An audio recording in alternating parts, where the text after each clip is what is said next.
Bien, jóvenes, muy buenas noches, gusto en saludarles, espero todos se encuentren muy bien. Vamos a continuar con la construcción de nuestro modelo básico RBC. Y se acuerdan que la forma en la cual nosotros lo estamos haciendo es a través de modelar cada uno de los agentes, ¿verdad? Si nosotros definimos que vamos a tener dos tipos de agentes distintos, vamos a tener a las firmas y vamos a tener a los hogares, ¿verdad? ¿Sí?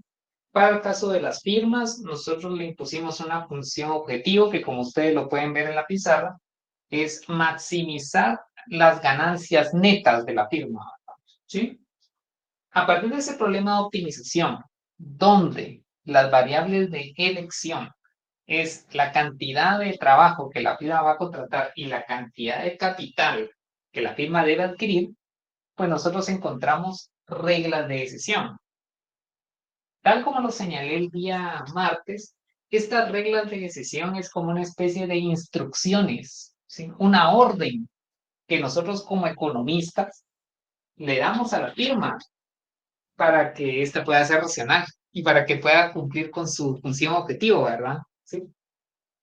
Digamos que es como si una firma pidiera la asesoría de un economista y dijera, miren, si usted quiere maximizar las ganancias, tiene que seguir esa regla de decisión que nosotros vimos el último día, ¿verdad? El día de hoy nosotros la vamos a interpretar cualitativamente y económicamente, es decir, ya superamos el valladar matemático, ahora nos vamos a la parte intuitiva que está detrás de esta. Entonces recordemos, muchachos, ¿sí? La regla de decisión que nosotros encontramos tiene esta especificación, 1 menos alfa, que multiplica a KT, a TLT, elevado a la alfa, y esto lo multiplicamos por AT, que es el progreso técnico, y esto tiene que ser igual al salario real de los trabajadores. Esta es una instrucción que nosotros leímos a la firma. La firma nos pidió asesoría y le dijimos, mira, usted tiene que hacer esto. En cualquier fase del ciclo tiene que perseguir esta igualdad. ¿Sí? Entonces, se acordarán del curso de Microeconomía 2, en la cual nosotros vimos que las firmas, siendo eficientes, remuneran en términos reales a cada trabajador en función a su productividad marginal. Y precisamente, Juan, lo que nosotros tenemos acá de este lado es eso, ¿sí? No es nada más que la derivada de y parcial respecto de LT, ¿sí? Y esto económicamente es el producto marginal, ¿verdad? Entonces, de este lado tenemos el producto marginal del factor trabajo en el periodo T y en este caso su remuneración.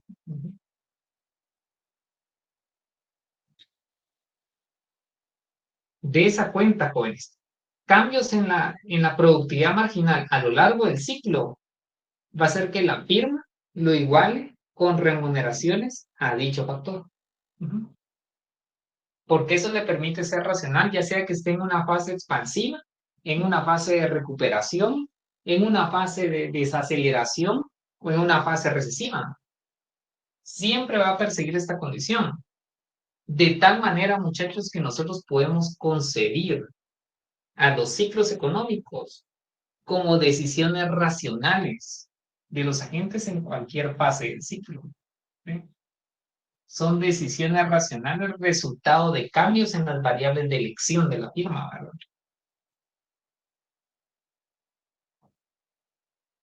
Pues imagínense que la firma experimenta un shock de tecnología que mejora la productividad. Entonces la firma tiene que ajustarse nuevamente pagando salarios más altos. ¿Sí? Entonces, si quieren, antes de ver eso, interpretemos un poquito el resultado que tenemos de este lado. Fíjense que la productividad marginal del trabajo no es nada más que esta expresión que depende de 1 menos alfa. ¿Se acuerdan que si retomamos la especificación de la función de producción Cobb-Douglas en el sentido Harrow, que vimos el día martes, ¿qué dijimos que representaba, muchachos? 1 menos alfa? ¿Quién me ayuda?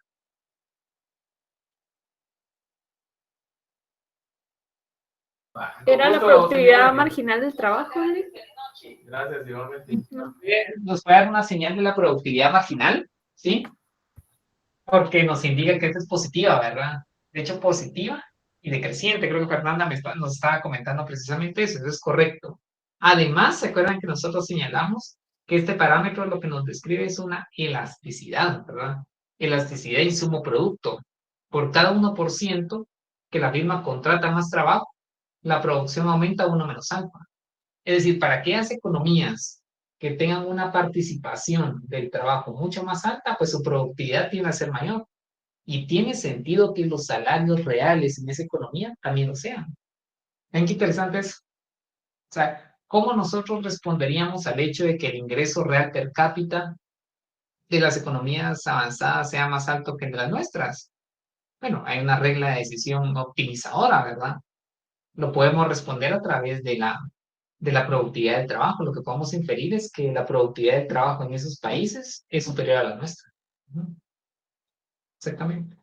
Muy bien, entonces, fíjense que la productividad depende de la participación que tenga el trabajo, la importancia que tenga el trabajo en el proceso productivo. No tanto en número, sino en términos de cuánto aporta la producción, que es lo que está contenido en esta parametrización. Entonces, la productividad depende de ello.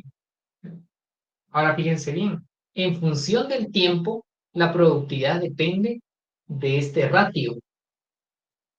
Jóvenes, ¿qué es lo que tenemos en este ratio?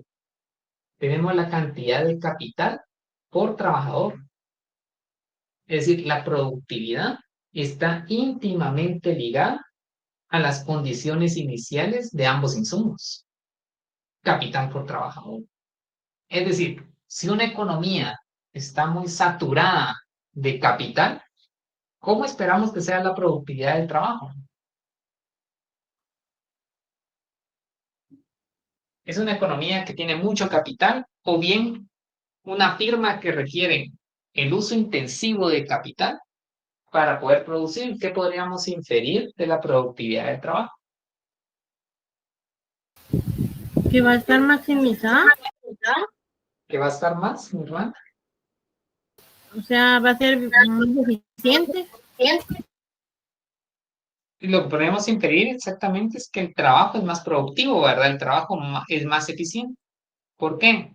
Porque si tengo que utilizar esta computadora 8 horas al día para poder hacer una simulación de un modelo de equilibrio general, si la tengo que utilizar muchas horas, ¿sí? O sea, si tengo que utilizar cada de manera intensiva, pues la productividad marginal del trabajo es más alta y la del capital, obviamente, pues es menor, ¿verdad? Porque la tengo que utilizar intensivamente, ¿sí? Al punto que voy, jóvenes, es que este cociente, que es la cantidad de capital por trabajador, obviamente ajustada por productividad, ¿verdad? Pero si quieren eso, lo podemos dejar por un lado, ¿sí? Es la cantidad de capital por trabajador en una firma y en general cuando hagamos macro en un país, ¿verdad? Cantidad de capital por trabajador. En la medida que este cociente sea mayor, la productividad marginal del trabajo también lo va a hacer. Vuelvo a repetir por qué. Porque la firma tiene que utilizar intensivamente el factor capital de baja productividad comparado con el trabajo, ¿verdad? ¿Sí? Tiene que tener mucho capital, lo cual compensa su baja productividad. ¿Cuál? La del capital, ¿verdad? ¿Sí? Entonces, entre mayor sea la cantidad de capital por trabajador, entonces mayor va a ser la productividad del trabajo. Pues fíjense que la productividad del trabajo también va a estar condicionada a los niveles de los insumos que tenga la economía, ¿verdad? Obviamente es un conjunto o un compuesto de la elasticidad del trabajo y obviamente de las cantidades de capital por trabajador. Y fíjense que también depende del progreso técnico, de la tecnología. Si hay un shock de tecnología, eso va a afectar la productividad del trabajo, ¿verdad? ¿Sí? Aún más en la especificación de progreso técnico en el sentido hardware, ¿verdad? Porque vimos que afectaba directamente. Entonces, un shock de progreso técnico, una mejora técnica, va a hacer que la productividad del trabajo sea mayor. ¿Sí? Es como si, por ejemplo, a todos los economistas de Guatemala que habitan este modelo RBC que nosotros estamos modelando, se les diera un curso de capacitación en Stata, un curso de capacitación en IBIOS, un curso de capacitación en SPS. Eso va a hacer que este AT sea mayor. Entonces, como esto es mayor, ¿qué va a pasar? Pues la productividad del trabajo de los economistas que habitan ese país, pues va a aumentar. ¿Y qué va a pasar con los salarios de los economistas? Pues van a ser mayores. ¿Por qué? Porque van a ser más eficientes. En lugar de pasar los datos a Excel, pues ustedes saben que los pueden cargar directamente en una base de datos de SPSS. Todas las estadísticas descriptivas las genera inmediatamente. Entonces, tener ese tipo de habilidades va a hacer que mejore su productividad y en consecuencia los salarios de esa economía sean más altos. ¿Sí? ¿Qué tiene que ver esto con los ciclos económicos? ¿Sí? Un shock de progreso técnico va a hacer que el PIB de la economía sea más alto y que los salarios sean procíclicos al ciclo de la actividad económica. Es un resultado interesante, jóvenes, ¿sí? Es decir, shocks de productividad traen consigo mejoras en el PIB y salarios más altos, ¿sí? Obviamente eso lo tenemos que validar con la realidad, con los datos, ¿verdad? Y si eso se ajusta, pues ya puedo construir un modelo RBC que pueda replicar ese hecho estilizado. Es un poquito la idea de eso, ¿verdad? Yo les voy a hablar después un poco de la mecánica de los modelos RBC, cuál es un poquito el proceso que hacen los economistas para tratar de capturar a través de un modelo que tiene estructura, algo que se observa en los datos. Esa es la idea, ¿verdad?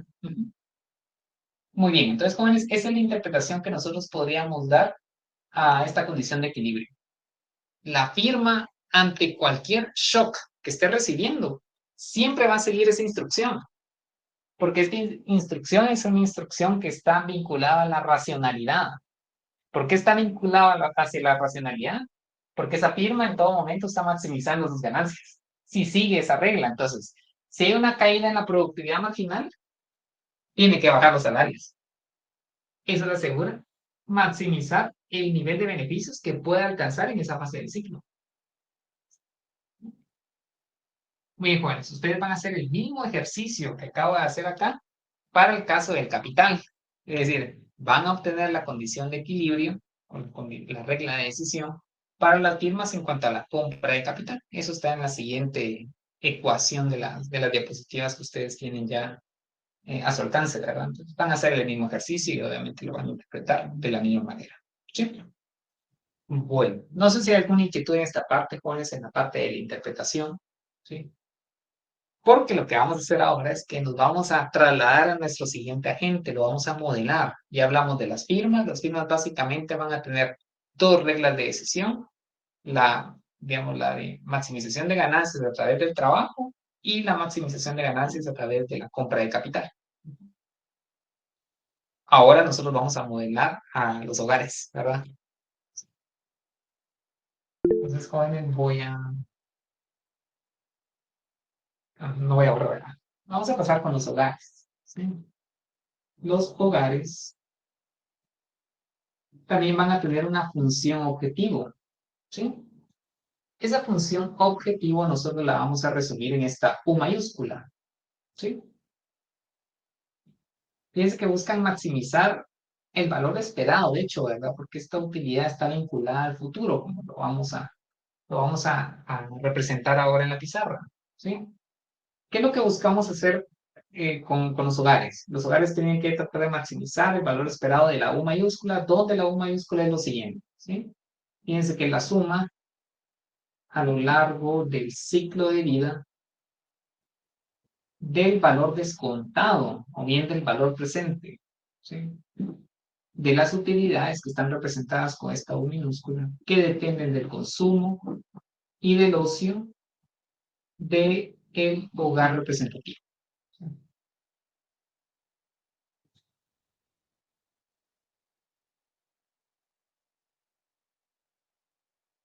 Vean el problema de los hogares, muchachos.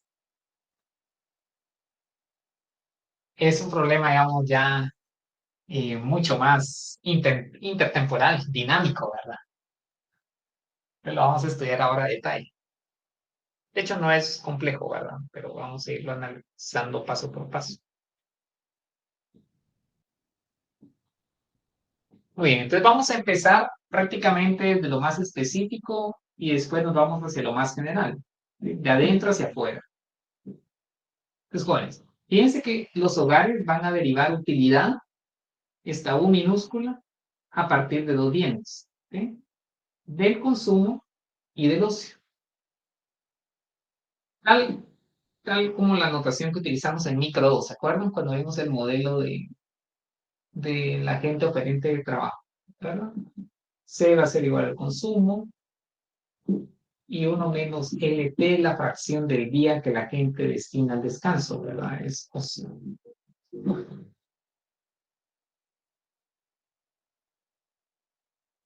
Pero la métrica de esto, pues serían bienes, ¿verdad?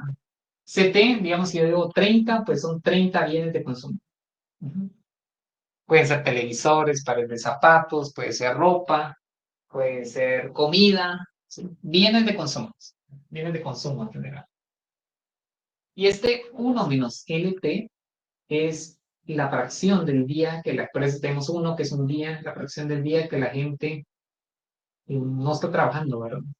Yo puedo decir, mire, LT es igual a un tercio y HT, ¿se acuerdan que así lo vimos en micro 2? Va a ser igual a 2 tercios, ¿verdad?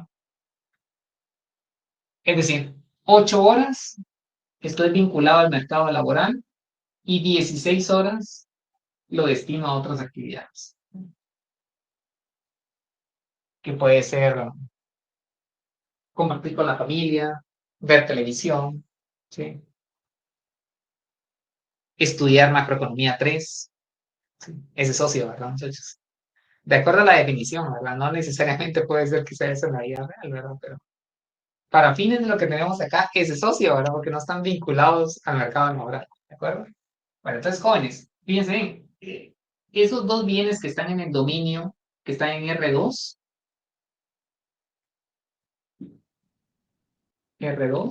le vamos a asociar un valor en los reales, ¿verdad? Que va a ser la utilidad. Esta U minúscula. En consecuencia, esto que tenemos acá, esta es la utilidad individual, o sea, la utilidad de un agente individual.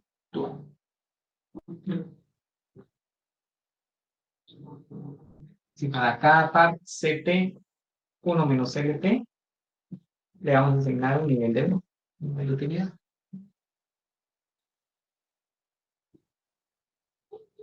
Así que tenemos la utilidad de un agente, ¿verdad? Es esta U minúscula. Pero fíjense que acá tenemos lo siguiente, NT es la población en el momento T, población. Y lo que tenemos acá en el denominador es el número de hogares que no es función de T, este es fijo, número de hogares.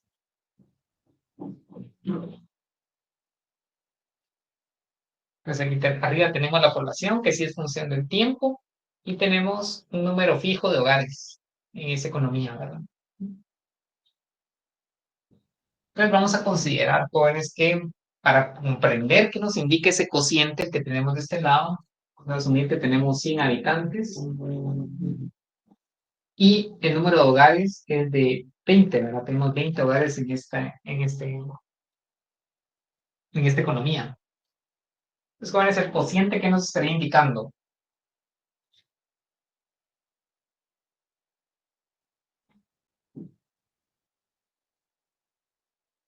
Vamos a preguntar. ¿Qué opinan ustedes? Astrid López. Astrid, ¿usted qué cree que nos indica este cociente que es 5? Y ese es el tamaño de de todo el país, digamos así. Y este es el número de hogares. ¿Qué podemos inferir del cociente que es 5? Licenciado, disculpe, fíjese que en este tema estoy un poquito perdida porque el día martes acá no había luz y no pude estar en la clase. No hay ningún Entonces problema, estoy Astrid. tratando de Sí, de recordar. comprender. Ya. No, Uh-huh. no, no hay problema. Veamos, solo para referencia, de hecho, no tiene que ver con lo que vimos la clase pasada, de hecho, ¿verdad? Porque es una pregunta más como de que hicieran una pregunta, ¿verdad? En un examen, ¿verdad? Imagínense que tenemos 100 habitantes y en esa economía hay 20 hogares. El 5 resultante de ese cociente nos señala que La cantidad Hay de 5 habitantes por hogar. Y nuevamente, Carlos. 5 habitantes por hogar.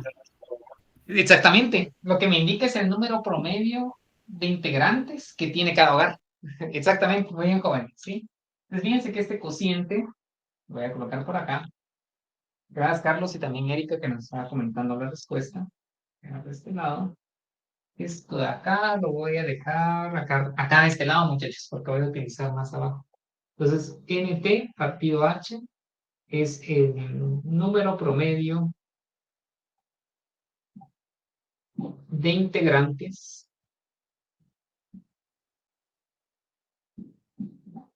por hogar.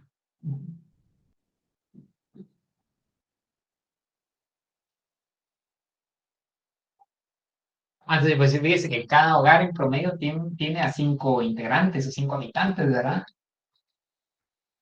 Pero si aquí tengo la utilidad individual y lo multiplico por el número de integrantes que tiene cada hogar, ¿qué me estaría indicando el producto?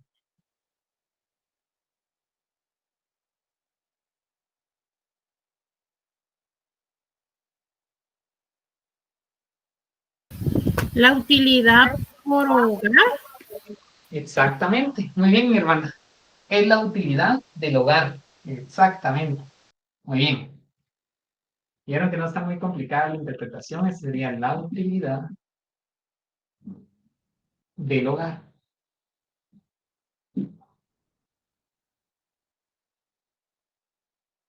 Sí, yo podría colocar, imagínense que la utilidad de cada individuo, ejemplo hipotético, ¿verdad? ¿Se acuerdan que eso se mide en útiles, tiene su escala? Lo que más nos interesa es el orden, es un enfoque más ordinal, pero vamos a asumir que la utilidad individual es de 50 útiles. ¿Sí? Y dijimos que hay 5 integrantes en cada hogar. Pues el producto, si cada uno de estos señores de acá, uno,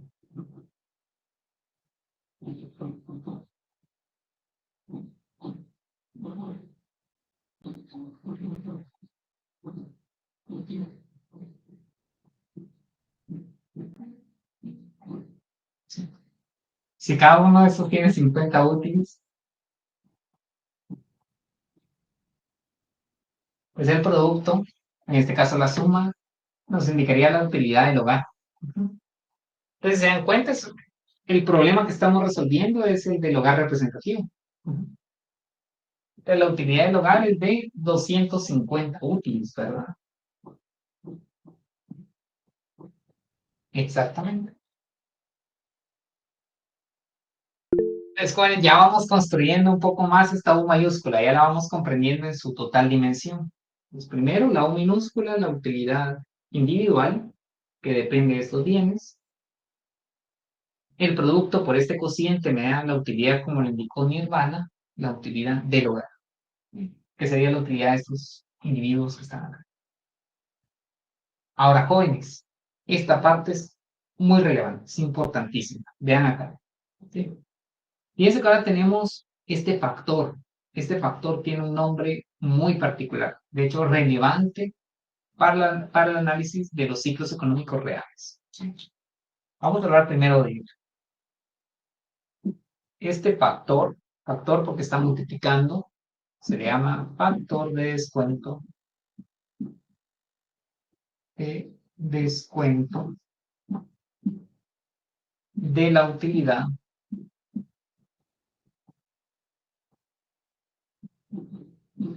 intertemporal. Factor de descuento de la utilidad intertemporal.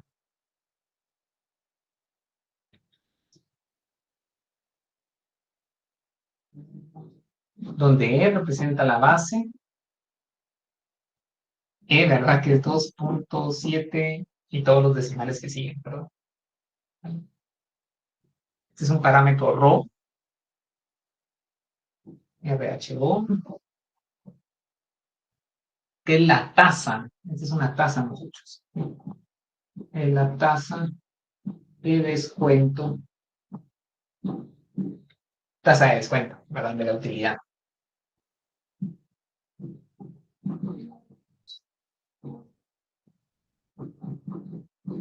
Intertemporal. ¿Por qué se le llama así? Lo vamos a estudiar, ¿ok? Intertemporal. Y T, pues ustedes saben que es el tiempo, ¿verdad? Lo voy a colocar igual acá.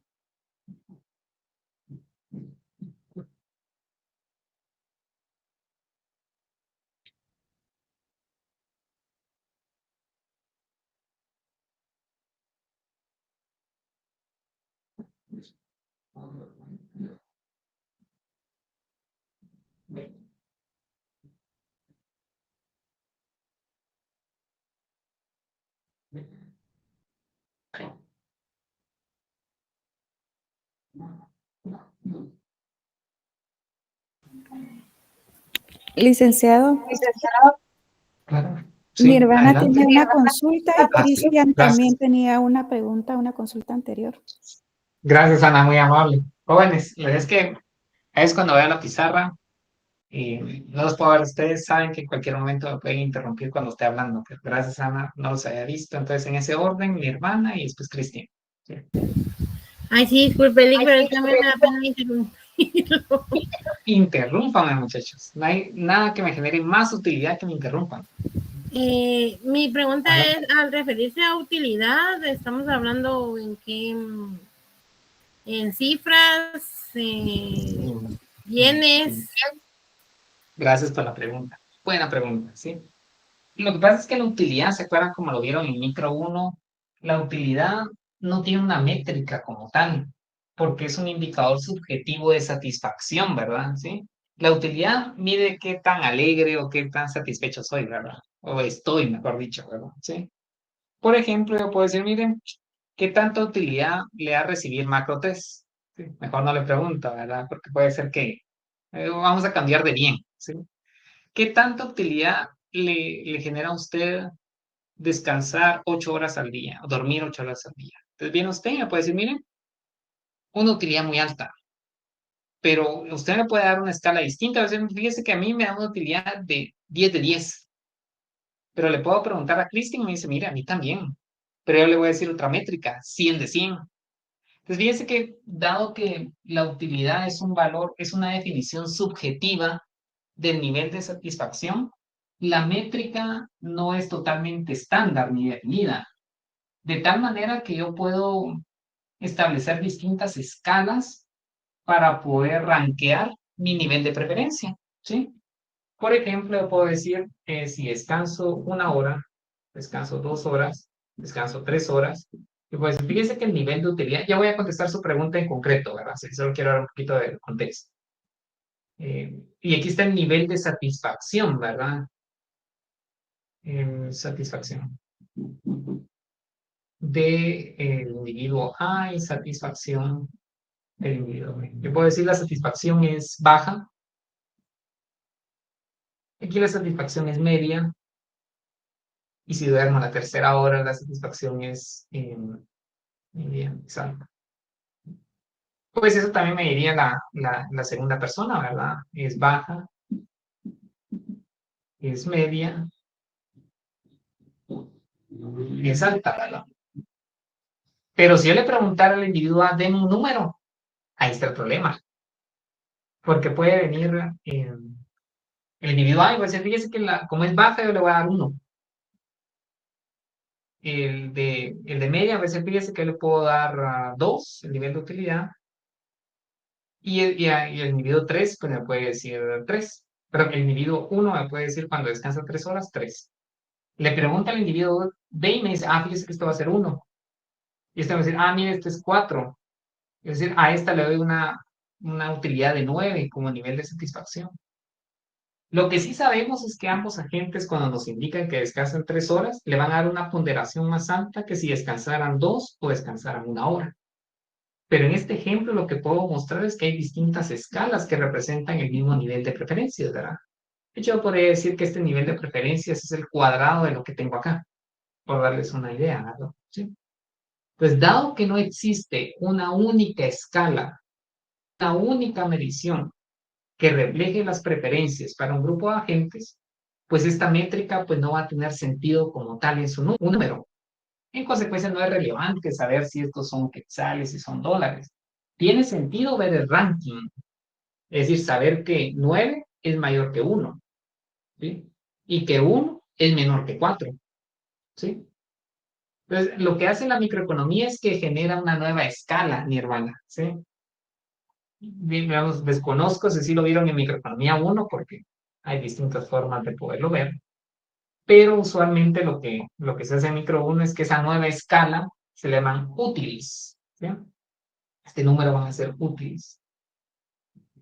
Donde este útiles, esta dimensional, no tiene ningún sentido.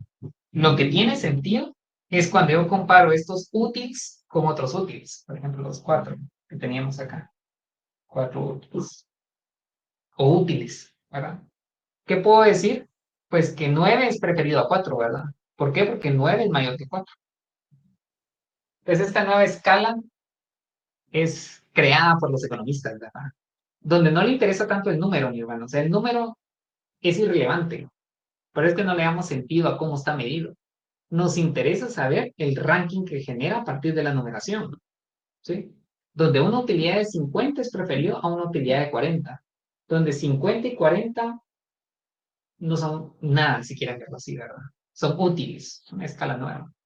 Me interesa el orden. Esa es la idea, ¿no? ¿Por qué? Porque es una variable subjetiva, ¿sí? Esa es la naturaleza de la respuesta, ¿verdad? A su pregunta. Espero haber aclarado. Cristian, creo que también nos iba a comentar algo. Y después le doy la palabra a Fernando. Cristian, creo que era, ¿verdad? Sí, fíjese que... Cristian, sí. Adelante, sí, por favor. Sí. Fíjese que la pregunta es del tema anterior, pero si quiere se la hago de último para no confundirnos con lo que está explicando ahorita de los lugares. ¿Estaba vinculada a la regla de decisión de las firmas? ¿Era por ahí o era más general? Porque incluso la podía retomar dependiendo de cuál sea su pregunta, Cristian. No, era un poquito más general.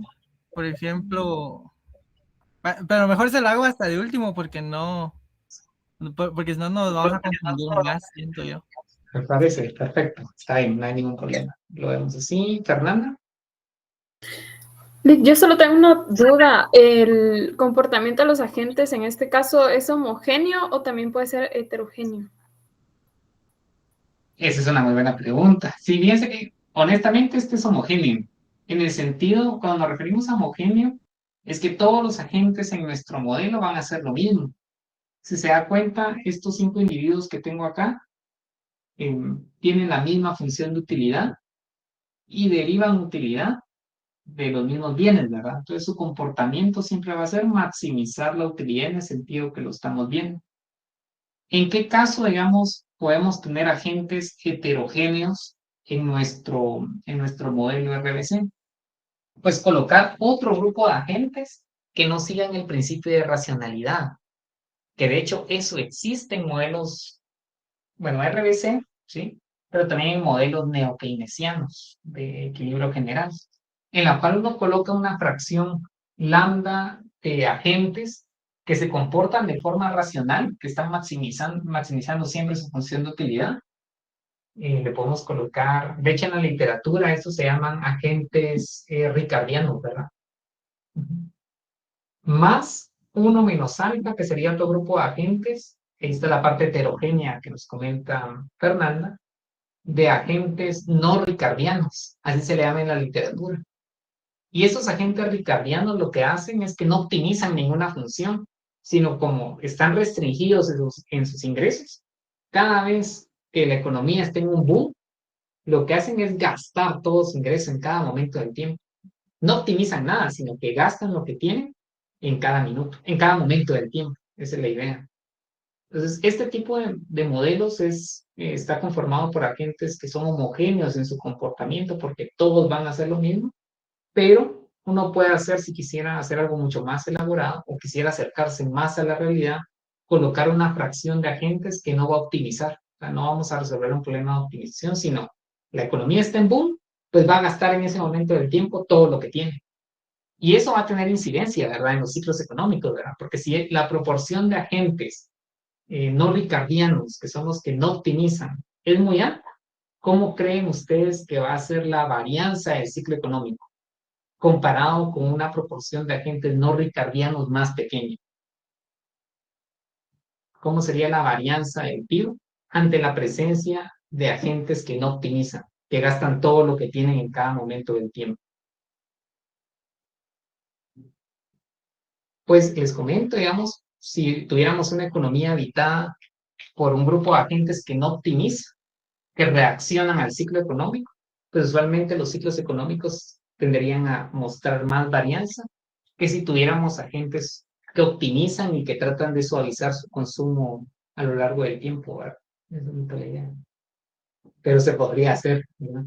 Y gracias por la pregunta, Fernanda. Ya me extendí un poco, pero la respuesta es que todos los agentes en nuestra economía van a resolver este problema de optimización. Son homogéneos, ¿verdad? Sí, esa es la idea. Muchas gracias, Lector. Gracias a usted. Muy buenas preguntas, muchachos. Vamos acá. Entonces, fíjense que estábamos en la parte del factor, ¿verdad? Sí. Bueno, quiero explicar esto, miren. Esta parte de acá es importantísima en los modelos de ciclos económicos reales. De hecho, en el problema de optimización intertemporal también va a ser relevante este factor. Pero si dar un ejemplo, vamos por ejemplo.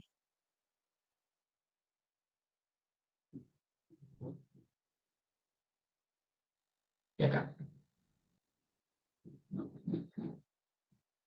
Este es el t igual a 0 el día de hoy, t igual a 10, t igual a 100. Imagínense que ustedes derivan utilidad, o sea, derivan satisfacción de consumir este helado. Entraría en la parte del consumo, o sea que el consumo genera este tipo de satisfacción, ¿verdad? Genera satisfacción al momento de poderlo consumir. Fíjense que hay un principio que nos indica que ese nivel de satisfacción, a pesar de ser el mismo bien, ese nivel de satisfacción es distinto en distintos momentos del tiempo. Entonces yo les pregunto, jóvenes, ¿tienen este helado cremoso, el que más les gusta? ¿Sí? ¿Dónde prefieren consumirlo? ¿En qué momento del tiempo, verdad? ¿Hoy, dentro de 10 meses o dentro de 100 meses? Que serían unos cuantos años. ¿Dónde prefieren el helado, muchachos? Con toda honestidad, decir, miren, no me gustan los helados, también pueden decir la verdad, pero si les gustaran los helados, ¿dónde prefieren consumir ese helado? ¿En qué momento? Hoy, ¿Cuándo? efectivamente. Exactamente. Hoy, ¿Cuándo? Exactamente. Todos tenemos algo que se llama impaciencia por el disfrute de la utilidad. Es algo natural, ¿verdad? Es algo inherente al ser humano, ¿sí? Pues fíjense que cuando nosotros transferimos la utilidad, particularmente este consumo de este bien, hacia el futuro, la utilidad tiende a valer menos, solo por el hecho de transferirlo a periodos futuros. Le decía a los muchachos, ¿verdad? No es lo mismo subirse a la montaña rusa cuando uno tiene 15, 20 años, ¿verdad? ¿Sí? Que hacerlo cuando uno tiene 80 años. No es lo mismo, ¿verdad, jóvenes? Es el mismo ocio, pero es el ocio en distintos momentos del tiempo, ¿sí? No es lo mismo, qué sé yo, viajar o subir el volcán, ¿verdad? El volcán de Pacaya, cuando uno tiene 15, 18 años en una excursión escolar, que hacerlo cuando uno tiene 85 años, ¿verdad? No es la misma utilidad. Fíjense que es el mismo ocio, pero el problema es que lo estoy transfiriendo en el tiempo. Entonces, lo que hace este factor, ¿sí? Es que castiga, aquí estoy diciendo menos, miren, lo que hace es castigar la utilidad cuando la transferimos en el tiempo. Y la castiga aún más cuando más lejos del presente se encuentra el disfrute de ese bien que genera utilidad. ¿De acuerdo? Entonces, revisemos nuevamente. Fíjense que tenemos un factor que tiene la base E, la base de los logaritmos naturales. ¿Por qué la base E? Porque hay que linealizar después el modelo. ¿Okay? Es una cuestión más técnica, ¿verdad? Lo dejamos para después. Tiene un parámetro ρ. Y este parámetro ρ es un número, ¿verdad? No he hablado de la restricción que tiene ρ. Fíjense que ρ es un número que va a ser positivo. No tiene límite superior, ¿verdad? Tiene que ser positivo en esencia. Y este parámetro ρ describe la tasa, es la tasa de descuento de la utilidad. Y valores más altos de Rho implican un castigo dado un nivel temporal, ¿verdad? Da una condición de tiempo, ¿sí? A este parámetro Rho se le llama tasa de impaciencia. Es la tasa de impaciencia. Si entre más impacientes somos, jóvenes, mayor es mayor es este valor de Rho.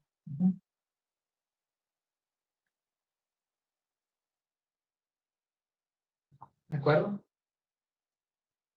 Entonces, si se dan cuenta, lo pueden ver de esta manera, este e elevado a la menor rho t puede pasar al denominador como positivo, y al final de cuentas, entre mayor sea ese factor, menor va a ser la utilidad ajustada por el tiempo. Que de hecho esa utilidad se llama utilidad descontada. Utilidad descontada, ¿sí? Porque la estamos castigando al momento que la transferimos a periodos futuros. ¿Cómo opera ya con datos? ¿Qué es lo que vamos a ver? Precisamente ahorita en una gráfica, ¿verdad, Enrique? Fíjense que algo que, bueno, les iba a comentar, algo que sí tiene esta versión ahí te doy la palabra, Enrique. Esta versión de NIP es que antes había, bueno, ya se los había comentado, pero tenía una especie de notificación auditiva. Entonces podía estar viendo la pizarra y escuchaba cuando alguien estaba levantando su mano. Entonces me era más fácil, digamos, ver cuando ustedes querían consultar, ¿verdad? Ahora, esta versión creo que no lo tiene y es una dificultad. Pero adelante, Enrique. Lick, siempre tocando el tema de la tasa de impaciencia y viéndolo a nivel micro, dentro del contexto macroeconómico, esta tasa definitivamente puede influir en la inversión y el ahorro de las personas, ¿correcto? Totalmente, Enrique. Fíjese que nosotros vamos a derivarlo matemáticamente. Tal vez no el día martes, pero sí el día jueves, alguno de esos 2 días. Y efectivamente, ustedes se preguntan, miren, ¿por qué le estamos colocando mucho énfasis a un parámetro subjetivo dentro del entorno macro? Esa fue prácticamente la pregunta de Enrique, que me parece importantísima. Y la respuesta es que este parámetro, aun cuando es subjetivo, define precisamente decisiones de consumo y ahorro intertemporal. Exactamente, Enrique. No les quiero adelantar eso porque es precisamente lo que nosotros vamos a ver, pero va a haber una ecuación que vamos a derivar que se llama ecuación de Euler o ecuación de Euler, como ustedes lo quieran pronunciar, que describe la dinámica intertemporal del consumo. Y lo que nos dice es que es una batalla entre una variable que ya conocen ustedes, que es tasa de interés, y una que es subjetiva, que mide la impaciencia. Porque es como si tuviéramos aquí a una persona que nos habla al oído y nos dice, miren, consuma hoy, consuma hoy, consuma hoy. Eso viene dado por la tasa de impaciencia, porque todos tenemos impaciencia por disfrutar de la utilidad en el presente, ¿sí? O sea, entre recibir macro 3 casi a las 8 y estar en la playa descansando, yo sé que escogería macro 3, ¿verdad? Yo sé, pero yo sé que también preferirían ir a la playa, ¿verdad? Tienen por una parte eso, ¿verdad? Disfrutar del consumo en el presente. Pero hay otra parte acá que les dice, miren, hay una tasa de interés que me puede motivar a no consumir el día de hoy. Entiéndase, ahorrar y en consecuencia potenciar mi consumo en qué momento, Enrique. En el futuro, en un espacio de tiempo ideal.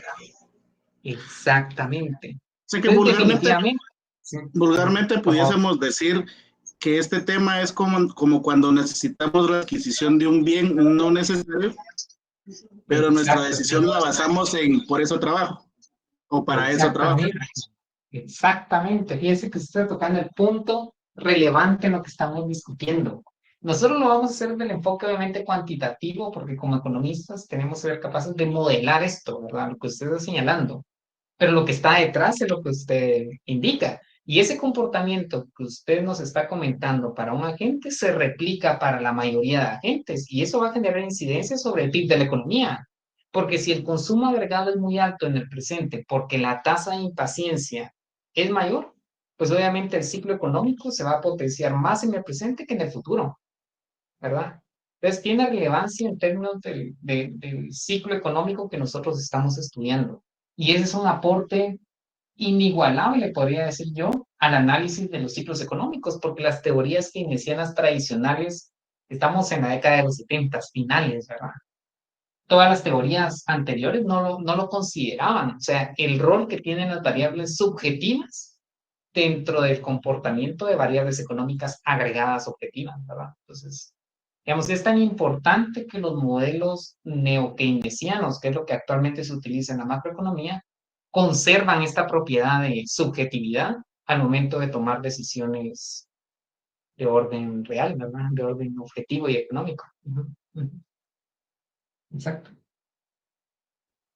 Muy bien, jóvenes, buenas preguntas. Sí. Entonces, les iba a comentar, bueno, vamos a ver cómo funciona esto, pues ya con datos y con una gráfica que está en su diapositiva, ¿de acuerdo? Tasa de descuento, jóvenes, la tasa de impaciencia. Vamos a esa parte.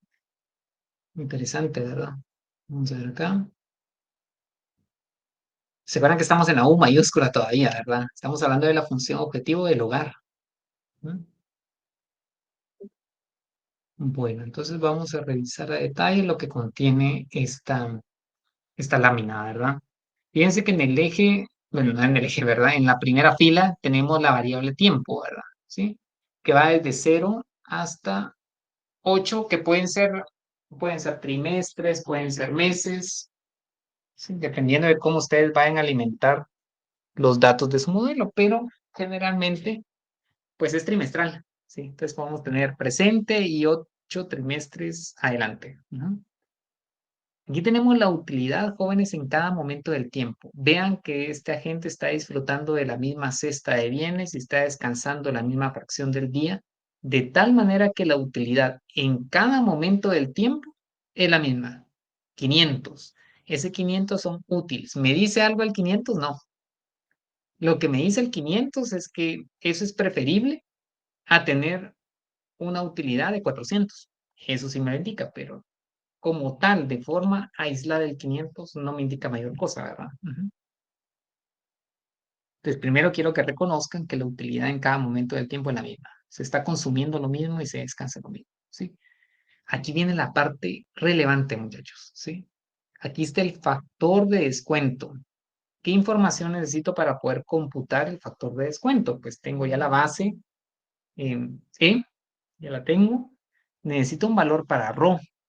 Fíjense que ρ tiene que ser mayor a 0. Y nuevamente, esto un medio no nos señala nada. Esto un medio no nos indica algo. ¿Sí? Nos indica cuando lo comparamos con otro parámetro, con otra parametrización ρ, ¿verdad? ¿Sí? Como lo vamos a ver en un par de segundos. Pero probablemente el un medio me indica algún tipo de impaciencia, como lo vamos a descubrir en la gráfica. ¿Sí? Entonces, ¿cómo obtenemos este factor de descuento? Pues utilizamos la fórmula, ¿verdad? Que sería E, ¿sí? Elevado a la menos un medio por 0. Estamos en el momento 0. Entonces, fíjense que sería el equivalente a hacer la base E, 2 punto algo, elevado a la 0. Y eso nos da 1. Y aquí está el 1 que ustedes observan. ¿Eh? Si se dan cuenta, no estoy castigando en nada estos 500 útiles. No lo estoy castigando, porque lo estoy multiplicando por este 1. Es decir, el 100% de la utilidad en ese periodo. ¿Por qué no estoy castigando en nada ese nivel de utilidad? Porque lo estoy consumiendo, lo estoy disfrutando en el presente. ¿Sí? ¿Estamos bien? ¿Qué pasa si esos 500 útiles los transfiero o los voy a adquirir o los voy a disfrutar un trimestre más adelante? Fíjense que ahora ya vale menos, solo por el hecho que ustedes transfirieron la utilidad hacia el futuro. ¿Sí? ¿Cómo obtenemos este punto 60, que es el factor de descuento? E, que es la base, elevado a la menos un medio por 1, ¿sí? Entonces lo pueden hacer en su calculadora, muchachos. Ustedes toman acá, lo pueden comprobar, ¿verdad? Colocamos el exponencial, ¿verdad? Exponencial. Vamos a ver. Ahí está, exponencial. Lo elevamos a la menos ρ. Entonces, menos 0.5 por 1. Ahí está, miren, 0.6065. Es lo que tienen ahí en la fila de factor, ¿de acuerdo? Entonces, ¿qué estamos diciendo ahí? De que del 100% de esos 500 útiles, solo por el hecho de disfrutar un trimestre después de esa utilidad, pues ahora solo equivale al 60% de esos 500 útiles, ¿de acuerdo? De tal manera que la utilidad ajustada, o bien utilidad descontada, como lo observan acá, ahora es de 303 útiles. Ahora, entre 500 útiles y 303, lo que le indicaba Nirvana, o sea, el número como tal, 500, no me señala nada. Pero entre 500 y 303 me indica algo de las preferencias del hogar. ¿En dónde prefiero la utilidad? Entonces, ¿en el presente o en el futuro? En el presente. En el presente, ¿verdad? ¿Por qué? Porque ese número es mayor. Indica una mayor preferencia, ¿sí? Y eso es lo que hacemos periodo tras periodo. Si nosotros mantenemos constante RO, pero transferimos la utilidad hasta 8 trimestres después, vean que esos 500 útiles ya no valen prácticamente nada, ¿sí? Y eso tiene que ver con nuestra naturaleza, ¿verdad? De adquirir, querer disfrutar la utilidad siempre en el presente, ¿verdad? Es normal, ¿verdad? Pero como nos indicó Enrique, ¿verdad? Existen otras variables que pueden influir también, como por ejemplo la tasa de interés, el ahorro, todo eso lo vamos a estudiar, ¿verdad? ¿Sí? Y eso obviamente incide en los ciclos. Entonces, jóvenes, ya tenemos esta utilidad ajustada. Ya voy a seguir en la pizarra nombrando cada uno de los componentes de la ecuación. Pero precisamente lo que acabamos de encontrar al momento de multiplicarla por el factor de descuento es la utilidad ajustada o descontada. La utilidad traída a valor presente, si quieren verlo de esa manera. ¿Sí? Mientras que la U mayúscula, que es la suma, miren, la suma a lo largo de estos 8 trimestres, bueno, 9 si incluimos el valor presente, va a ser este 1256, ¿verdad? Sí, en la suma, ¿de acuerdo? Veamos gráficamente qué rol juega ese factor de descuento, ¿sí? Fíjense que en el eje vertical tenemos la utilidad, en el eje horizontal tenemos el tiempo con un rho de un medio, ¿sí? Fíjense que la utilidad cae exponencialmente, ¿verdad? ¿Sí? Cuando la llevamos a periodos futuros, ¿verdad? ¿Sí? De tal manera que en el octavo, noveno trimestre, pues ya no vale nada esa utilidad, ¿sí? Ahora sí, comparémoslo con dos escenarios distintos de RO. Tenemos el RO de un medio y ahora tenemos un RO de 3/4. Como les indiqué, en la medida que mayor sea el parámetro RO, soy más impaciente, es decir, castigo más la utilidad en el futuro. Cae mucho más rápido la utilidad y es lo que pueden observar acá, vean. En la medida que RO va siendo más alto, la utilidad cae idem, cae mucho más rápido, ¿de acuerdo? Entonces, uno puede ajustar ese parámetro de error, le decía a los compañeros, en función de muchas características, ¿verdad? Uno puede ver variables económicas como la tasa de ahorro en un país para ver qué tan alto o qué tan bajo puede ajustar RO. También uno puede ver la estructura etaria, ¿sí? Una pirámide poblacional, para determinar efectivamente si una economía tiene un RO muy alto o un RO muy bajo, ¿verdad? Y una tercera alternativa, pues es un poco revisar la literatura, ¿verdad? De ciclos económicos reales, trabajos empíricos que se han hecho al respecto para poder imponer o calibrar ese valor de acuerdo a lo que otros investigadores han hecho, ¿verdad? Y que vayamos en sintonía o en la misma dirección a las propiedades o características que tiene la economía guatemalteca o la que ustedes tengan interés en modelar, ¿verdad? ¿Sí? Entonces, jóvenes, ¿alguna inquietud en cómo funciona este factor? ¿Algo que les haya quedado de inquietud? ¿Alguna duda? Vamos a seguir todavía con la U mayúscula, ¿verdad? Pero si hay alguna inquietud en la gráfica, lo podemos retomar, ¿verdad? Lo que no se haya comprendido. Muy bien, entonces vamos a continuar en la Solo, pizarra. ¿cómo se Claro. determina RO? No recuerdo si lo dijo. Sí, bueno, era un poquito lo que estaba comentando, porque al final es un parámetro subjetivo, ¿verdad? Ya que uno dice, bueno, ¿cómo estimo este parámetro RO si es algo totalmente subjetivo como lo sería una tasa de impaciencia, ¿verdad? Sí. La restricción es que tiene que ser un valor positivo, entonces uno puede revisar estudios que han hecho otros investigadores, ¿verdad? Entonces, usualmente ese parámetro RO se le asigna un valor medio, es la realidad, ¿verdad? Vamos, porque disponer de data para poder estimarlo directamente es complejo, ¿verdad? Porque, digamos, no solo porque es un valor subjetivo, sino que los datos que me pueden servir para poder estimarlo, pues no son de alcance usualmente, ¿verdad? No hay disponibilidad de datos para poder estimarlo. Entonces se puede hacer de manera indirecta, ya que, como les comentaba, uno puede ver qué tan altas son las tasas de ahorro y le decía a los muchachos, ¿verdad? No es lo mismo un parámetro RO para Guatemala que para Japón, ¿sí? ¿Cómo son las tasas de ahorro en Japón? No sé si creo que ustedes han leído eso, conocen de eso. ¿Cómo son las tasas de ahorro en esa economía? Sí sé de los tipos de cambio, pero no de las tasas de ahorro. Tasas de ahorro, fíjense que usualmente los países asiáticos en general tienden a tener tasas de ahorro muy altas, ¿verdad? Sí. Ellos, digamos que esas tasas de ahorro les han permitido tener un stock de capital muy robusto. Entonces uno puede hacer un análisis histórico de la tasa de ahorro y a partir de ella decir, bueno, si estos agentes tienen tasas de ahorro muy altas, ¿sí? Obviamente tiene efectos contrarios de corto plazo, ¿verdad? Tener tasas de ahorro muy altas, por eso otro punto.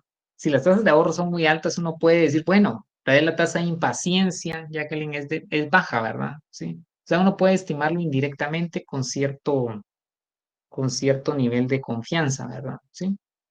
Comparado con Guatemala, que tiene tasas de ahorro muy bajas, y uno puede setear, puede calibrar un valor de ROE muy alto. Entonces, más que todo son formas indirectas en las cuales uno puede estimar ese parámetro. En algunos casos, le puede indicar que este parámetro RO termina siendo hasta una variable de ajuste, ¿verdad? Para corregir algún comportamiento simulado de los ciclos. Entonces, digamos que no es un valor al cual se le coloque, digamos, mucho énfasis porque, como les repito, es un indicador subjetivo y hay muy poca data para poder estimarlo, ¿verdad? Uno tal vez se centra más en otros parámetros sobre los cuales sí tiene información. Por ejemplo, si le pido estimar alfa, tienen que ser capaces de estimarlo, ¿verdad? Por ejemplo, con la econometría que han llevado, pueden estimar alfa, ¿sí? Con datos de cuentas nacionales, pues tendrían formación bruta de capital, tendrían remuneración al factor trabajo, tienen el PIB, entonces pueden estimarlo, ¿verdad? Sí. O sea, ese tipo de parámetros que son eh, objetivos y que hay mucha información para poder hacerlo, pues uno se centra más en el proceso de estimación, ¿verdad? Pero ese parámetro subjetivo uno lo puede hacer de manera indirecta, ¿verdad? Como le comentaba, viendo tasas de ahorro o viendo la estructura de la población. Poblaciones que son muy jóvenes, o sea, digamos que en su mayoría son jóvenes, pues, ¿cómo cree usted que la tasa de impaciencia, Jacqueline? ¿Muy alta o muy baja?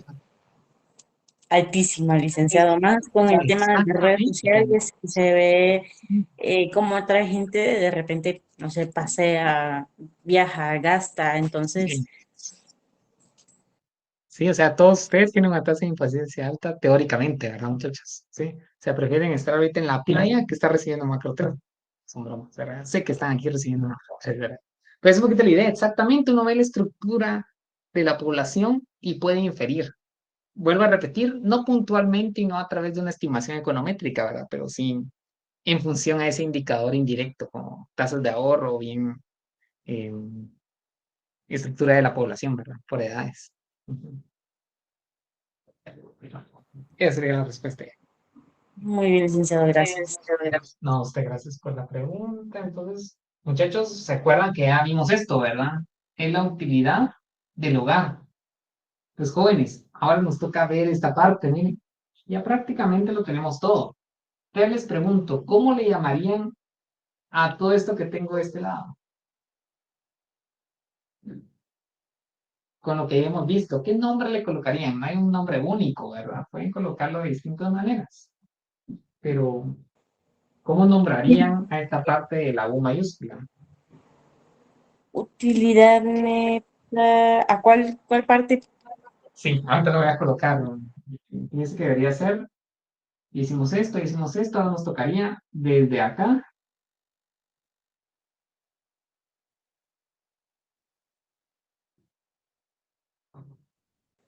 Ya Utilidad, sabemos que esta es la utilidad, perdón, bueno, de hecho, borré la parte que estaba en azul, ¿verdad? Pero se dieron cuenta que lo que tenía era la utilidad del hogar o la utilidad familiar. Ahora que le estoy agregando esto, ¿qué podríamos decir adicionalmente? Como tasa de ¿Tasa de oferta, oferta en qué sentido, Juan? lo que vale hoy y lo que valdría a futuro, o sea, la diferencia. Sí, de hecho me parece bien cómo lo está comentando. Fíjense que más que el hecho de oferta, sería como una utilidad, como usted señala, como corregida o ajustada temporalmente, ¿verdad? ¿Sí? Pues fíjense que esto de acá, gracias Juan, y va en línea con lo que vamos a colocar ahora, sería la utilidad del hogar, vamos a llamar descontada, ¿verdad? Descontada o ajustada.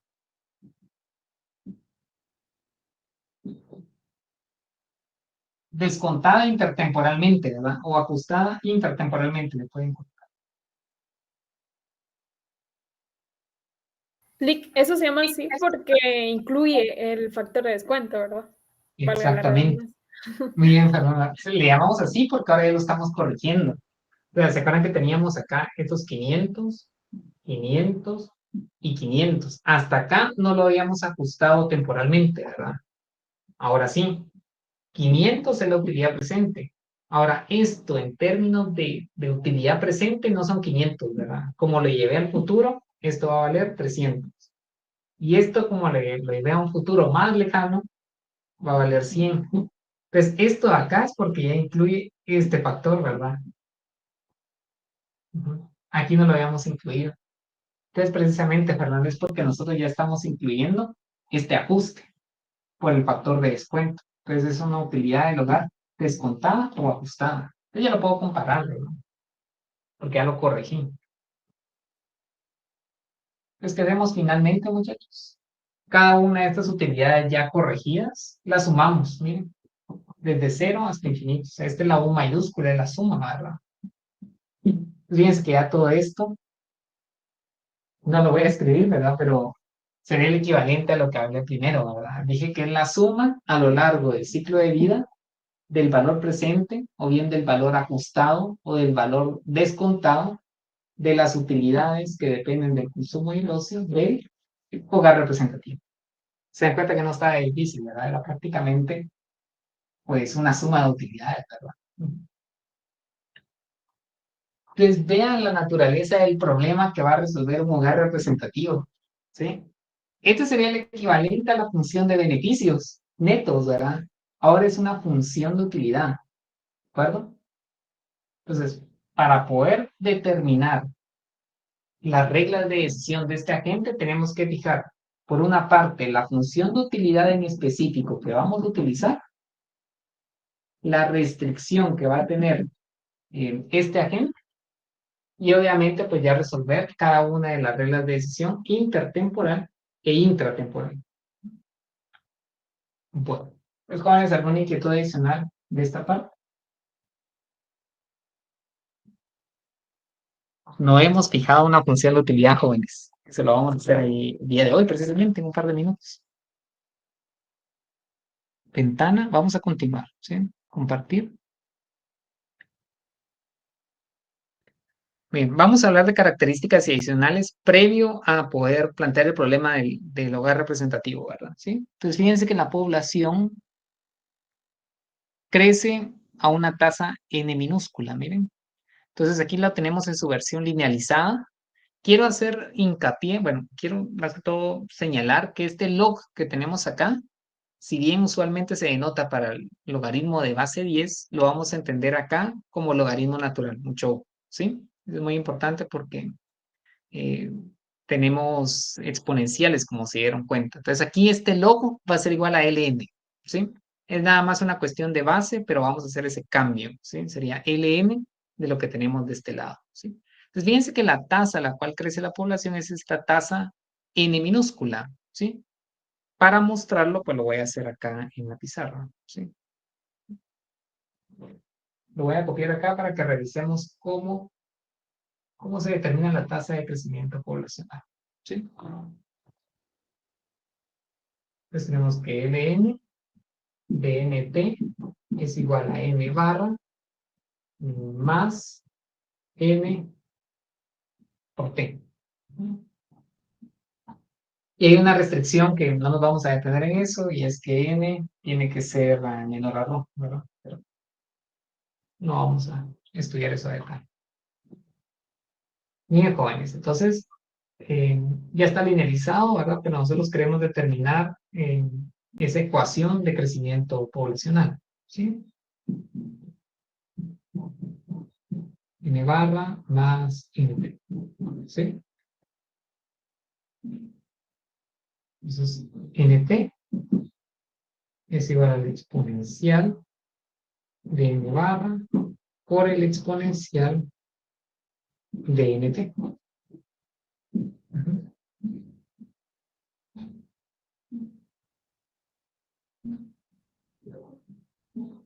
¿De dónde proviene esto? Pues sabemos que cuando copiamos la base y sumamos exponentes, proviene de una multiplicación de potencias que tiene la base n, ¿sí? Es como en el proceso inverso, ¿verdad?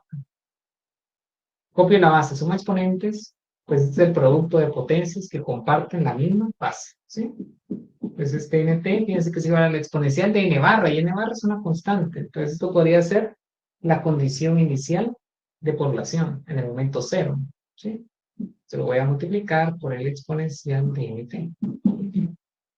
Si quieren verlo de otra manera, nt es igual a n0 por este e elevado a la nt. Entonces la población crece a una tasa n, ¿verdad? De manera exponencial.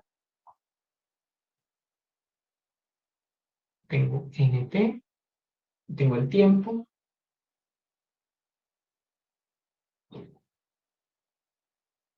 de tal manera que la tasa de crecimiento poblacional va a ser igual a este n minúscula, ¿sí? N minúscula en la tasa de crecimiento poblacional.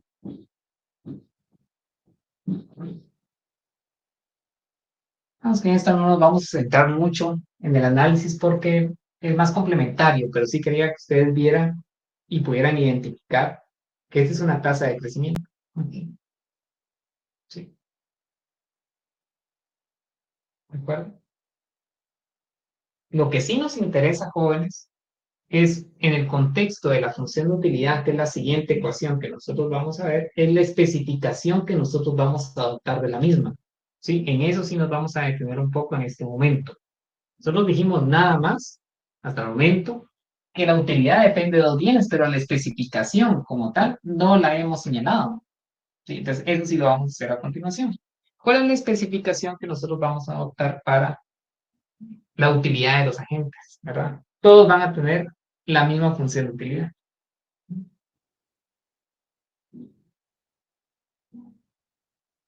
Entonces, fíjense que la utilidad del periodo T va a ser igual a Ln del consumo más B multiplicado por Ln 1 menos Lt, donde B es un parámetro mayor a 0. Jóvenes, observemos la especificación de la función de utilidad en este modelo de RBC. Eso está en sus diapositivas, ¿verdad? Déjenme revisar de que esta sea la especificación. Sí. Uh-huh.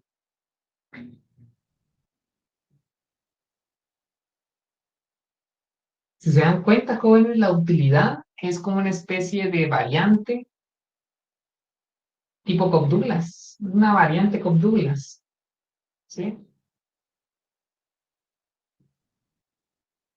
¿Cómo podemos reconocer aquí la especificación Cobb-Douglas? Podemos hacer lo siguiente. Podemos indicar que la utilidad es igual al logaritmo natural de CT por 1 menos LT elevado al parámetro B. Aplicando propiedades de logaritmos tendríamos algo más. Lo que tenemos dentro de corchetes es una especificación Cobb-Douglas. Ustedes se preguntarán, mire, ¿y el logaritmo tiene alguna incidencia en la utilidad? No, al final del día. Porque recuérdense que la utilidad tiene un enfoque ordinal, no cardinal. Era lo que me estaba preguntando en mi hermana. A mí no me interesa que esto sea 50 o sea 10. Lo que sí me interesa es que 50 es mayor a 15 y 10 es mayor a 3. ¿Sí?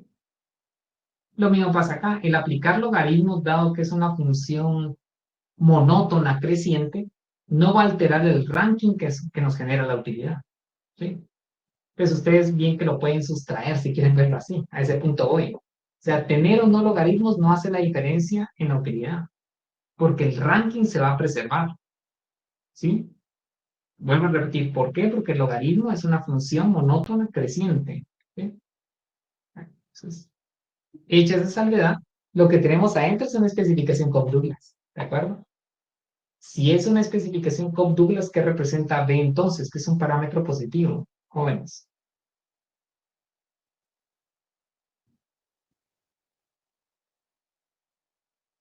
Hagan de cuenta que es como si tuviéramos X elevado a la alfa, Y elevado a la 1 menos alfa. ¿Recuerdan de micro 1? Tenían dos bienes, bien X, bien Y. Elevado a un exponente alfa, elevado a un exponente 1 menos alfa. ¿Qué representa entonces B?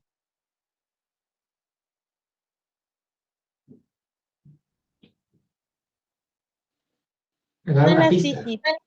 Exactamente, muy bien, mi hermana. Les iba a decir, empieza con E, le sigue las y después sigue elasticidad. Entonces, ¿qué sería? Elasticidad, exactamente. Muy bien, mi hermana, eso sería, pero se adelantó a mi pista. Es la elasticidad de la utilidad ante cambios de 1% en negocio. Exactamente, es una elasticidad. Ahora veamos qué propiedades tiene la utilidad respecto de ambos bienes. ¿Sí? Lo voy a hacer con el consumo, ustedes lo van a hacer con el ocio. ¿Sí? Entonces queremos determinar la utilidad marginal, que sería la derivada parcial de la función de utilidad respecto del consumo, ¿verdad?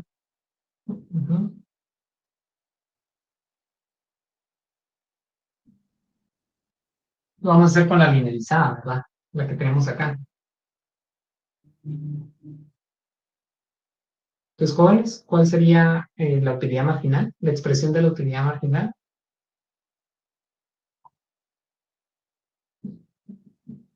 El inverso del consumo, ¿sí? Esto de acá es la utilidad marginal. Y ahora queremos determinar la derivada de la utilidad, la segunda, respecto del consumo, para ver si va a acelerar o va a desacelerarse la utilidad cuando estoy aumentando el consumo, ¿verdad? ¿Sí? Que esto sería igual a la derivada de la utilidad marginal respecto del consumo, ¿verdad? Entonces, la segunda derivada de la utilidad o la primera de la utilidad marginal. Pues jóvenes, ¿cómo sería la expresión de la derivada de la utilidad marginal? Menos 1 partido CT cuadrado, ¿verdad?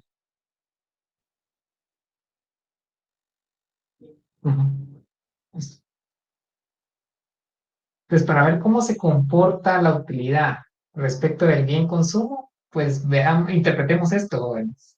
¿Sí?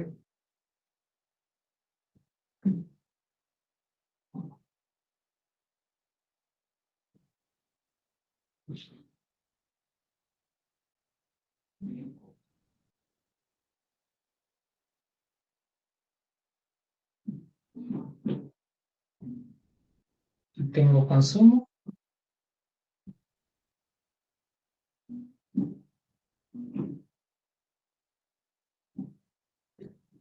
Y aquí voy a tener consumo también.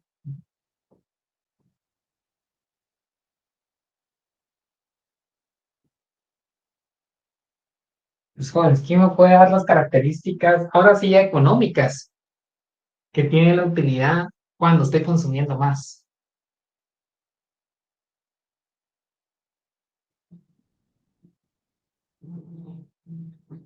Vamos a ver, quiero preguntar a Mario Humberto.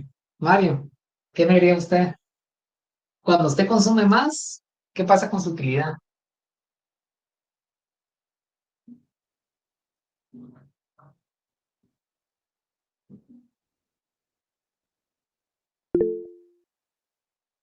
Leonardo. Si se consume más, la utilidad aumenta. Bien. Y le pregunto adicionalmente, ¿será que se acelera o se desacelera la utilidad cuando está consumiendo más? Ya sabemos que va a aumentar, pero Eh, ¿aumenta a un ritmo creciente o aumenta a un ritmo decreciente? Decreciente.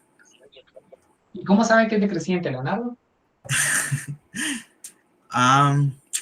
Pues de hecho yo solo me acuerdo de un problema de micro 1, si no estoy mal, que es como por ejemplo cuando uno tiene hambre. Entonces digamos que mientras uno más va comiendo, se va saciando más y por eso la utilidad va decreciendo. Pero no sé cómo podría... No, de hecho, gracias. De hecho, es un muy buen ejemplo porque eso complementa lo que tenemos acá. Gracias, Leonardo. Es un excelente ejemplo porque eso lo estamos replicando de esta manera. Digamos que lo que quiero, digamos, nosotros que somos economistas y que ustedes ya están en la fase avanzada de su carrera, es que puedan formalizarlo. Eso es importantísimo, muchachos, como economistas, que sepan hacer la lectura que hizo Leonardo, porque eso les permite comunicárselos a los que son no economistas de una manera sencilla, pero como técnicos en el área, tenemos que ser capaces también de formalizarlo. Ese es un poco el aporte que les quiero dar con este curso, pero muy bien, Leonardo, va por esa vía. Varios levantaron la mano, jóvenes, eso me parece excelente. Entonces, Cristian y después Jacqueline. Es el orden que tengo acá. Ojo, ¿verdad? El que está en este. Por la segunda derivada, que es negativa. Exacto, exacto, ahí estamos. ¿Sí? Jacqueline, ¿qué más nos iba a comentar? Lo mismo que Cristian, que es por la segunda derivada que es negativa. Muy bien, exactamente, muy bien, Jacqueline. Eso es lo que quiero que identifiquen. O sea, si lo ven, tienen las dos partes ya. La intuitiva del economista y obviamente la formal, que es parte de su formación, ¿verdad? Exactamente. Pues fíjense que el ejemplo lo señaló Leonardo de forma muy clara, entonces tenemos una función de utilidad que es cóncava, ¿verdad? Entonces, la utilidad marginal es positiva, es positiva, pero decreciente. Exactamente, positiva, pero decreciente es una función cóncava, ¿verdad? Si graficáramos la utilidad marginal, que es lo que tenemos de este lado, es una hipérbola, se dice algo como esto. Es decir, que cuando estoy consumiendo muy poco, la utilidad marginal es muy alta. El primer pedazo de pizza, muchachos, miren. Miren, me da un nivel de satisfacción enorme. Pero y el último, porque no quiero que se quede la caja ahí con un pedazo de pizza. ¿Qué tanta valoración le damos al último trozo de pizza? Muy poco, ¿verdad? Me Y eso indigesta. hace que... Exactamente, esa es la idea, un poco de la utilidad marginal decreciente, lo que Leonardo nos estaba explicando. Entonces, si se dan cuenta, en esta especificación, Cobb-Douglas se resume la intuición que Leonardo, Christian y Jacqueline nos están comentando. Eso es lo que yo quiero que podamos reconocer, que digamos que la parte cuantitativa hace empate con lo que ustedes vieron en su curso de micro 1. Exacto. Muy bien, jóvenes. Entonces, ustedes van a hacer lo mismo para el ocio. Lo mismo, solo que se acuerdan que tienen un parámetro de elasticidad, ¿verdad? Pero en sí, el análisis es el mismo. ¿De acuerdo? Entonces, quiero terminar la clase del día de hoy hablando un poquito de cómo se mueve la tecnología en nuestro modelo RBC. Vamos a generar un shock cuando llegamos a construir nuestro modelo. Entonces, veamos la ecuación que describe la dinámica del progreso técnico. Y con eso terminamos la clase de hoy. Si se dan cuenta, ya vimos la función de utilidad, es la que tenemos acá. Ya hablamos un poquito de ello. Ustedes van a hacer el ejercicio para... De hecho, creo que está en el laboratorio, ¿verdad? De RBC, para el ocio. La trayectoria que sigue la tecnología, miren, es muy similar a la de la población, ¿verdad? En la estructura, obviamente, de la ecuación, ¿sí? Entonces, fíjense que aquí tenemos una condición inicial de tecnología. El número como tal, lo mismo, no nos dice mucho. Fíjense que el nivel de tecnología de Guatemala es de 5. No me está diciendo nada, ¿verdad? Lo que sí me indica es que si tengo un nivel de tecnología de 7, es mayor tecnología que la de 5. Eso es lo que me dice, o sea, tiene sentido cuando lo comparo, ¿sí? Ahora, la tecnología va a crecer a una tasa G. G es un porcentaje que me indica qué tasa porcentual crece la técnica en cada momento del tiempo, ¿sí? Y fíjense que aquí tenemos una variable que le podemos llamar a moño o a gorro, vemos acá, que esto lo que resume es el shock de tecnología que nosotros vamos a generar, ¿sí? ¿Cómo funciona esta ecuación? Antes de verla, si quieren, revisemos cómo se mueve este shock de tecnología. Fíjense que se mueve de forma autorregresiva, miren. O sea, depende del periodo previo afectado por este parámetro Rho sub A, ¿sí? Y aquí tenemos un residuo que tiene media cero. Bueno, eso es, si quieren, irrelevante por el momento, ¿de acuerdo? Entonces, nosotros vamos a generar un shock acá para que la tecnología crezca a una tasa distinta de G. Ahora, esa tecnología se diluye en el tiempo en base a este componente autorregresivo, ¿sí? Entonces, si quieren, lo vamos a revisar ahora en una gráfica que les presenté para que sea mucho, que realicé, mejor dicho, para que sea mucho más visual, ¿de acuerdo? Vamos a ver, aquí lo tengo, entonces me voy a trasladar a este Excel que tengo de este lado. Ujú. Ventana, aquí está. Ahí está, miren, jóvenes. Ustedes se acuerdan que les dije, tenemos un nivel, voy a hacer más grande esto, un nivel inicial de tecnología, 5, un número que no me indica mucho por el momento. La tasa a la cual crece la tecnología, 15%, miren, punto 15, ¿de acuerdo? Entonces ya con esa información y con la dinámica del tiempo, nosotros podemos construir el nivel de tecnología en cada momento T. Entonces revisemos acá, miren. Es el nivel inicial de tecnología A sub 0 más el exponencial. ¿Se acuerdan que crece una tasa exponencial? G la tasa, punto 15 por T. Miren, aquí lo estoy multiplicando por el tiempo. Más este amoño, ¿se acuerdan? Que en este caso, pues está apagado porque no he generado el shock. Es 0, miren, esta columna, 0. ¿De acuerdo? Entonces, aplicando esta fórmula en cada momento del tiempo, pues tengo la dinámica de la tecnología y es lo que tenemos resumido en esta gráfica, miren. Ahora quiero que vean cómo se genera el shock, ¿sí? Miren, aquí tengo un shock de 0, ocultar, y aquí genero un shock distinto de 0. Es un cambio que va a haber en la tasa de crecimiento de la tecnología, ¿de acuerdo? Entonces, este punto 30 va a ocurrir en el momento 0. Lo pueden ver acá, miren. Pero ese shock se diluye a lo largo del tiempo. Vean la gráfica, miren. Se diluye a lo largo del tiempo. ¿Cómo tenemos el comportamiento, digamos, de esta variable, que es un comportamiento autorregresivo? Muy sencillo, miren. El comportamiento en el periodo 1 es este Rho sub A, ¿sí? Es el coeficiente autorregresivo de la tecnología. Va a ser 0.90 de lo que fue en el periodo 0. 0.90 de lo que fue en el periodo 1. 0.90 de lo que fue el periodo previo, ¿de acuerdo? Y eso hace que ese shock se diluya en el tiempo, ¿sí? El espíritu de estos jóvenes es que cualquier mejora técnica, pues se vuelve obsoleta con el tiempo. Le decía a los muchachos que antes, pues no habían celulares inteligentes, ¿verdad? Había unos que se llamaban StarTAC, que solo servían para recibir llamadas, ¿verdad? Así de sencillo. Bueno, todavía hay unos que no son inteligentes, pero digamos que esa tecnología que en su momento generó un shock en la economía, o sea, mejoró la eficiencia del trabajo y aumentó el PIB, pues eso se diluye a lo largo del tiempo, ¿sí? Si yo creo que se diluye de forma más rápida, pues lo que hago es imponerle un valor más bajo, ¿verdad? Por colocarle, mire, 0.70. Se diluye mucho más rápido en el tiempo, miren. Cae mucho más rápido, ¿se dan cuenta? Entonces, al final, este parámetro Rho sub A me define la persistencia del shock de tecnología, ¿de acuerdo? Ahora, en términos del crecimiento de la tecnología, ¿qué es lo que pasa ahora? Miren, aquí se pegaron mucho porque hice que la persistencia fuese muy baja. Vean qué interesante eso, ¿sí? En el escenario alterno, ¿qué es lo que tenemos? Tenemos la tasa de crecimiento de la tecnología, que es que más el shock que estoy generando.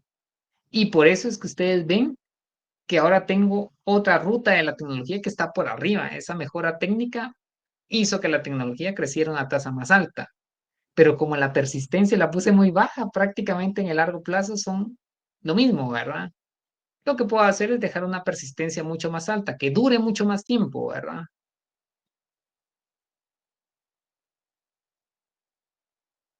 Pues vean, ahora sí ya se observa la diferencia, porque ese shock de tecnología permanece más tiempo, ¿de acuerdo?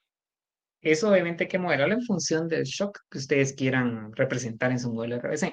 Al punto que voy es que ahora, ante ese shock, tengo una senda o una trayectoria de la tecnología pues arriba de la que tenía antes, ¿verdad? Esa es la idea, un shock, un cambio inesperado en la variable que modifica la dinámica de la tecnología, ¿sí? Entonces, jóvenes, lo voy a dejar hasta acá. ¿Qué me restaría? El día martes vamos a hablar del shock de gasto de gobierno. Es prácticamente la misma ecuación de estructura. Y vamos a empezar a resolver los problemas de optimización de los hogares, jóvenes. Esa parte va a ser muy interesante porque, eso lo quiero cerrar acá, porque vamos a tomar el punto que Enrique estaba, dejar de compartir, que Enrique nos estaba señalando. Esa lucha que va a haber entre querer ahorrar y querer consumir, ¿sí? Y eso define el ciclo del consumo y define el ciclo del PIB, ¿de acuerdo? Pues vamos a empezar a resolverlo a partir del día martes. Los jóvenes, lo dejamos hasta acá. Tengan feliz fin de semana anticipadamente porque no nos vemos mañana. Y pues hasta entonces, ¿verdad? Sí, feliz noche. Muchas gracias. Feliz noche. Gracias. Feliz noche, Lee. Buenas noches. Gracias, Eli. Feliz noche.